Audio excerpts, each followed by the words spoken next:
7 ଜାନୁଆରୀ 2026 current affairs. ଇଣ୍ଡିଆର ପ୍ରଥମ ସ୍ୱଦେଶୀ pollution control vessel ଯେଉଁଟା ଗୋଆ ସିପିୟାର୍ଡରେ ନିର୍ମାଣ ହୋଇଥିଲା। ସମୁଦ୍ର ପ୍ରତାପ ICGS ସମୁଦ୍ର ପ୍ରତାପ କମିଶନଟେ ହେଇଯାଇଛି। ସେଇଟା ICGS ଅର୍ଥ ଇଣ୍ଡିଆନ୍ କୋଷ୍ଟ ଗାର୍ଡ ସିପ୍। ମାନେ ନୂଆ ଚାନ୍ସଲର ଯିଏ ଇଣ୍ଡିଆକୁ ଆସିବେ ଭିଜିଟ୍ରେ, ସେଥିପାଇଁ ଏଇଟା ଟିକେ ଇମ୍ପୋର୍ଟାଣ୍ଟ। ଫେଡରିଚ୍ ମର୍ଜ 12 ତାରିଖରେ ଆସିବେ। Mohammad Mushtaq chief justice of Sikkim ହାଇକୋର୍ଟର ଚିଫ୍ ଜଷ୍ଟିସ୍ ଆପଏଣ୍ଟମେଣ୍ଟ ହେଇଛନ୍ତି।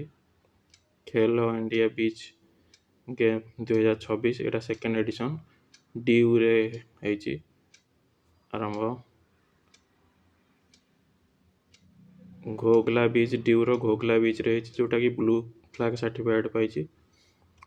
ଆଉ ଏଟା ମାସ୍କଟ୍ ଅଛି ପଲ୍ ଯାହାର ନାଁ ଅଛି ଡଲଫିନ୍ ହେଇଛି ମାସ୍କଟ୍, ତା ନାଁ ଅଛି ପଲ୍।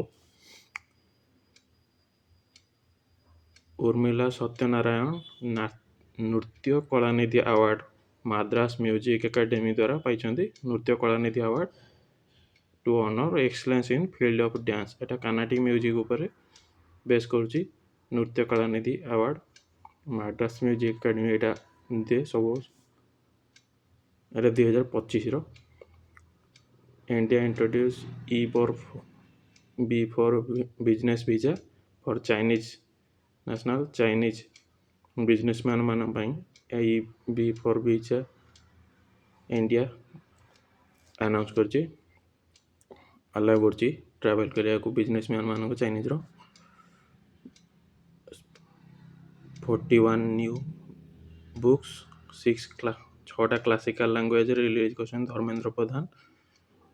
ଡେଭଲପ୍ ହେଇଛି under CIIL central institute of Indian languages. 6ଟା କ୍ଲାସିକାଲ ଲାଙ୍ଗୁଏଜ୍ ଆମର ଯେଉଁ ଅଛି ତା ଉପରେ ବେସ୍ କରିକି ଏ ବହି ଗୁଡ଼ିକ ରିଲିଜ୍ ହେଇଛି। କାନାଡ଼ା, ତେଲୁଗୁ, ମାଲାୟାଲମ, ଓଡ଼ିଆ, ତାମିଲ, ସଂସ୍କୃତ।